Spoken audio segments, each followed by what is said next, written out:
2020 Civil Engineering Set 1 Question 51.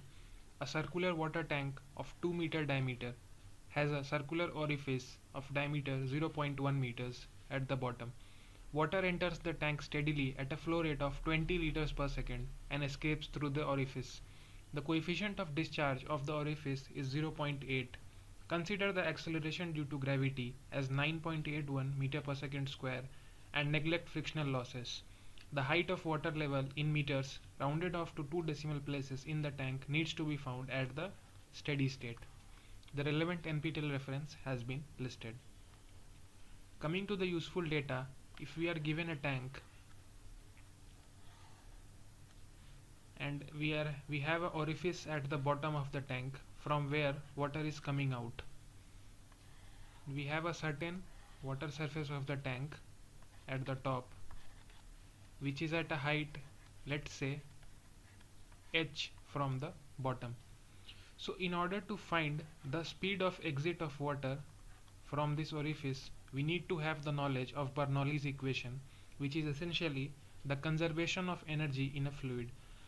So in Bernoulli's equation we take 2 points, and at both the points the sum of pressure head, elevation head and kinetic head remains same.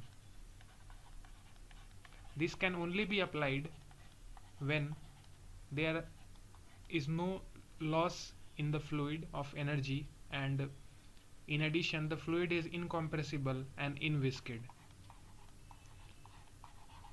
So the pressure head, the elevation head and the velocity head at 2 points in the fluid, their sum remains constant. So let us take the first point just outside the orifice. Let's call it point number 2, and let us take the first point here. So if we talk about pressure, let us say this is an open tank, so the atmospheric pressure will be existing here at the top of the tank, and atmospheric pressure will also be here at the bottom. So P1 will be equal to P2 will be equal to the atmospheric pressure. Let us consider the bottom of the tank as our datum level. So Z2 will be 0 and Z1 will be equal to the height of the tank. As the orifice lies on the datum level, so its height will be 0 and the top will be at a height h. So Z1 is h and Z2 will be 0.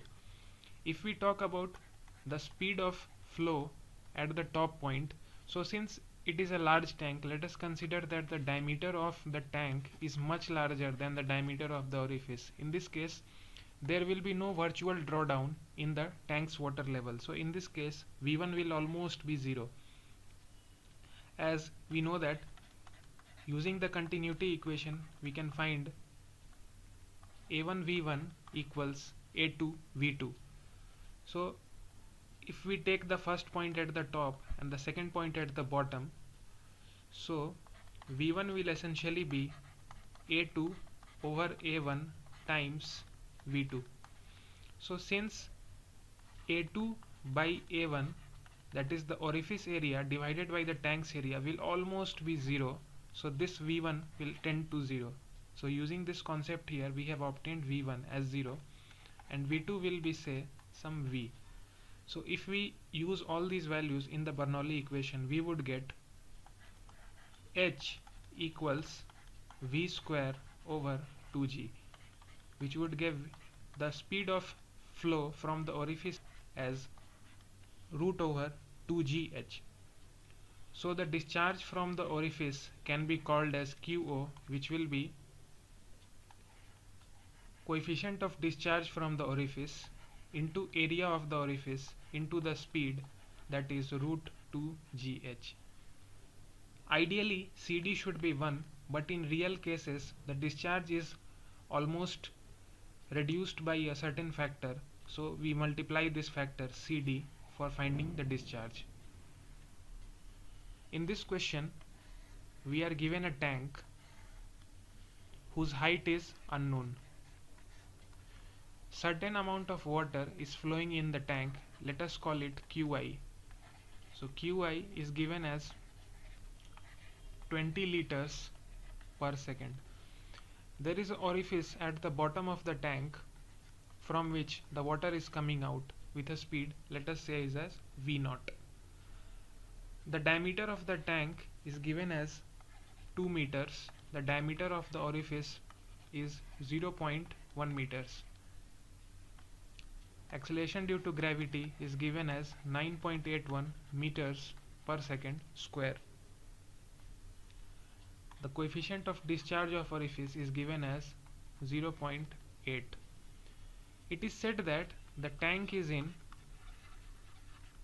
steady state, which means that there will be no drawdown in the water level of the tank. It also means that the amount of water that is entering the tank will be same as the amount of water that is leaving the tank in every unit of time.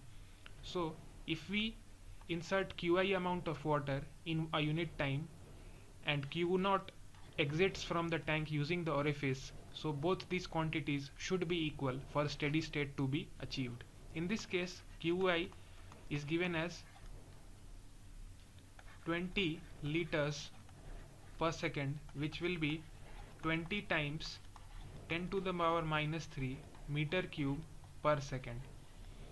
Q0 can be found out using the equation that we just studied, which is CD, area of orifice, into root 2gh, and this can be compared with Qi for steady state to exist. CD is 0.8, area of orifice will be pi by 4 into the diameter of orifice whole square into root over 2 times of g is given as 9.81, height of the water is unknown, which is h, and this will be equal to 20 times of 10 to the power minus 3. This would essentially give 0.0278 root over h as 0.02, which will give h to be around 0.5175 meter. This is the height of water in the tank for a steady state to exist. Since the question instructs us to round it off to 2 decimal places, we will round it off to 0.52 meters. So a circular water tank was given whose diameter was known, along with an orifice at the bottom whose diameter was given. The input discharge in the tank was given along with the coefficient of discharge of the orifice. Frictional losses were neglected, and the height of water level in the tank at steady state was found out to be around 0.52 meters using the Bernoulli's concept. The relevant NPTEL reference has been listed